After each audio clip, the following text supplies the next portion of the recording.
Get ready for this men's 200 in the short sprints. Yeah, you mentioned the Canadians. Let's start here with Aaron Brown. This is his Grand Slam debut, three-time Olympian. He has a gold, a silver, and a bronze as a part of the 4x1 relays. Yeah. The crowd has been incredible here in Philly for the Grand Slam, and Kenny Bednarek, two-time Olympic silver medalist at 200 meters, deserves all that praise and adoration. Here's Zharnel Hughes, who you mentioned, second in both of the slam races to Kenny. Andre de Grasse, if there's a medal on the line, John, he is going to snag one. Seven-time Olympic medalist, five-time world champion. Just incredible what he's done for Canada. Brian Levell, Jamaica. Always a big contingent of Jamaican track fans here in Philadelphia when they come through. He's broken 20 in his lifetime. Udodi Onwuzurike, NCAA champ when he was at Stanford in the 200. And I just love, love, love this addition here. Christian Coleman making his Grand Slam debut. Yeah, world champion in 2019 at 100 meters.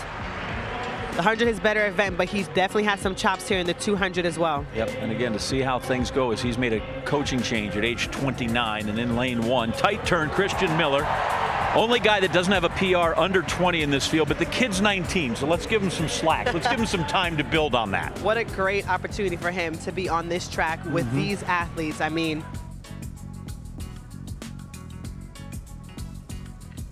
set. Twist from Hughes, but he got away, but Kenny's got away strongly as well.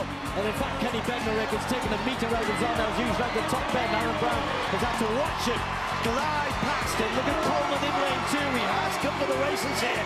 Can he maintain? No, no, no. Here goes Kenny away and gone. Kenny wins it, 1993. Another great performance. It's just been taken to 1995. Daylight. In fact, almost a week between him and the rest. Never mind a day. It was he said a week. So far ahead of everybody. 1995 on this track is absolutely ridiculous, man. Like I said, I saw him doing those turns yesterday effortlessly, making up the stagger on Aaron Brown within the first 20 or 30 meters, which is a testament to the speed around the turn, because Aaron Brown is actually a really good turn runner. So I know Hughes did what he could. You know, he saw him for the entire race, literally. Was behind him and saw him for the entire race, considering this track. But for Kenny to run 1995, which would be good on a normal track, is just a testament, like I said, to the type of shape he's in, the confidence he has, and what he wants to do when he actually races the no allowances and the Lesile Tabojos. Yeah, one or two new sprinters coming to the fore, but Tabogo is the guy, 200 Olympic champion, but Kenny just seems to be on a different level. And dare I say this, let me just take a look right here for the last 50 meters. I really don't think he's pushing it in the last maybe 40 meters, which makes it even scarier. But everyone talks about keep relaxed, and you run quicker. But you're right, he just does. There's beyond relaxed sometimes. Yeah. I think he's actually saving his legs for that 100, which is strategically a good idea. Yeah, the wind in the bag. Oh, it was in the bag after about 50 meters, but really surprising to see him that far ahead of everybody else. And as you mentioned, on this track, that's super fast for Kenny. The wind actually came up at 0. There is a breeze, but by the time they go around that bend, looking at the flags on top of the old building here. And it's cold. It's cold, it's a little bit chilly, but just incredible. Really good. Right, so another 12 points for Kenny heading to the 100 meters. When you look down at that list, Coleman, yes, maybe. The men's 200-meter showdown at the 2025 Grand Slam track meet in Philadelphia unfolded as a thrilling exhibition of explosive speed and flawless technique. From the moment the athletes stepped onto the track, the tension in the air was unmistakable. A stacked lineup featuring some of the fastest men on the planet promised fireworks, and Kenny Bednarek turned those expectations into a masterclass performance.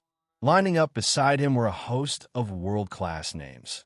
Canada's seasoned duo Aaron Brown and Andre de Grasse, Britain's national record holder Zharnel Hughes, Jamaica's young talent Brian Levell, Nigeria's dynamic Udodi Onwuzurike, and two Americans, World 100M champion Christian Coleman and teenage prodigy Christian Miller. It was a collection of raw speed and experience. Brown brought veteran consistency.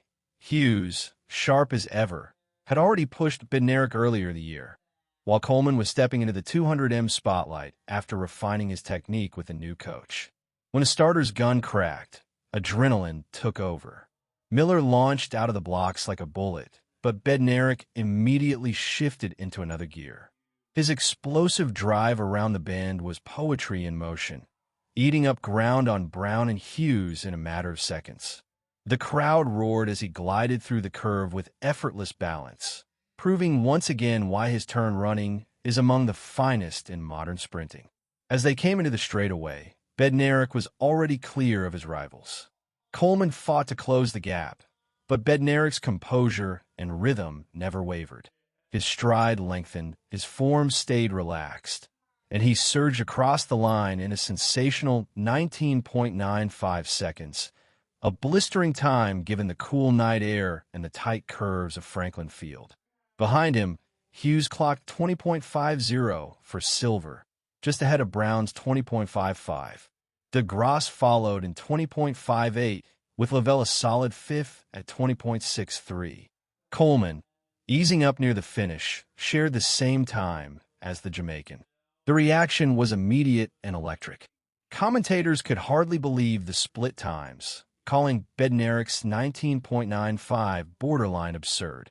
What struck observers most was that he didn't even appear to be straining, a sign of supreme control and perhaps a hint that he was saving energy for the 100 minutes later in the meet. The nickname Kung Fu Kenny, earned for his composed, calculated running style, couldn't have been more fitting. Every movement looked deliberate, each phase of the race executed with surgical precision. Analysts praised the performance as one of pure sprinting intelligence. Bednarek's transitions, from the drive phase into the curve, and from the curve into the straight, were seamless. He never fought the race. He flowed through it. His mastery of pacing, posture, and relaxation has made him one of the most reliable 200M performers in the world, and this race reaffirmed that reputation.